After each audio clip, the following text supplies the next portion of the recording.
Hi, everybody. It's Mr. Gray here. Thank you again for another fantastic and rainy week this week. As usual, we have a lot to do. Next week, there is no school on Monday. It is President's Day. The kids will not be at school. The teachers will not be at school. If you're participating in the yearbook cover contest, that paper needs to get returned to me by Tuesday, February 18th. We're going to do Read Across America Day on Wednesday, March 5th. Last week, we did Global School Play Day, where we literally played all day. And we're going to do something similar, but we're going to read all day on Wednesday, March 5th to celebrate Read Across America Day. On Friday, March 7th is going to be the Jogathon. There's a link in the email I sent you and a link in the updates page that has information about where you would pledge money for that, but it'll be a fun day. We'll hopefully get a lot of rain and that's going to be really fun. Spring conferences are coming up March 17th through 21st. I've said this before, but you might get an invitation from me or you can request to have a conference with me. I'll give out a little more information before the end of February, so you have some time to plan that, but that's what's happening there. In reading next week, we're continuing our book clubs. The kids are reading a historical fiction book about the Revolutionary War. We're set in that approximate time period.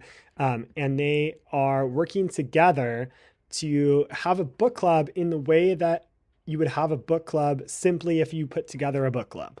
So each person has a different responsibility for what they're doing. They come to a meeting and they all have something to contribute to the meeting and start a discussion and talk to each other. And so we're just getting better at that. We'll do that for the next couple of weeks, with the whole idea being getting better at joining in discussions and being part of a book club. And so it's not exactly that there's a bunch of grades associated with it, although there are some speaking and listening grades associated with that. But mostly we're just trying to get better at that, to try to be prepared and work together to better our understanding of the book and this time period by using each other's knowledge. And so some students, that's easier. They're more comfortable with that. And some students are less comfortable with that, but we're all trying to get a little bit better and work together in that department. I'm reading the book, I Survived American Revolution 1776 out loud to all the students. That's had an exciting beginning, so it should continue. In writing, the kids are all starting on their information books. At the end of this time, they will have a physical information book that they wrote. It'll be really cool.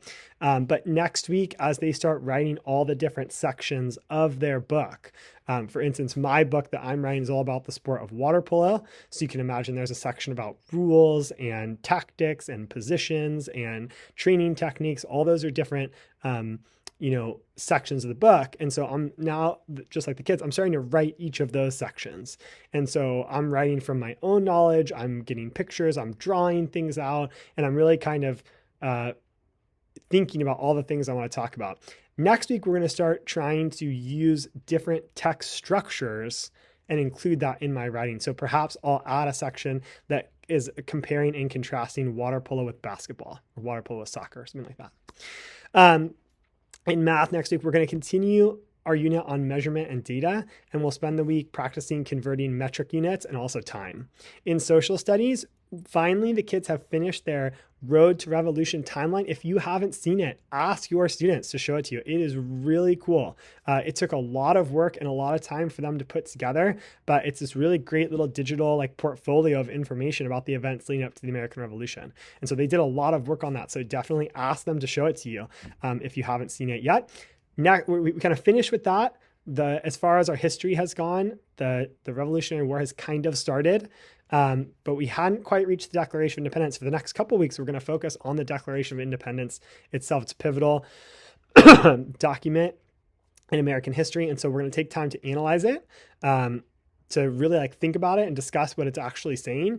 And then also eventually the students are going to write their own personal Declaration of Independence, because we're growing up just like this new nation. The United States wanted to be on their own and to make decisions on their own. Our 11-year-olds really want to make decisions on their own and be more independent. So we're going to write personal declarations of independence that kind of match the format of the actual Declaration of Independence. For science, they're going to go see Mrs. DeMarco next week, and they're going to study how much fresh water there is on Earth. In language, the kids are going to study for and take the Greek and Latin roots test that's on sections 1 and 2. That will be on Thursday. We'll also meet with buddies next week. The kids will be working on their third of 4 chit-chat speeches. And we're doing physical fitness testing in all of February and March. So we already took one or we're taking one on Friday. So by the time you watch this, maybe they've already taken it. And it's just a flexibility test. You just put one arm back and touch the fingers of your other hand, and the trunk lift. And so there'll be 2 more push-ups and sit-ups that we'll do in the coming weeks, and then we'll sprinkle in the mile run here and there. So it's a busy week next week and only 4 days, but we'll have a really great week. If you didn't hear, there was supposed to be a on-site field trip where a printing press museum came to our class. That got rained out, so it got moved to the end of February, but the kids will get to do that. That was one of the things that you paid field trip money for at the start of the year, and so they're still coming. It just got canceled, but as always, you can send me any questions. We're wrapping up the second trimester. Friday is 3/5 of the way through the school year. So we're already 60% finished, which is wild. And so we'll continue going. But as always, you can email me with any questions, and we'll see you next week. Bye-bye.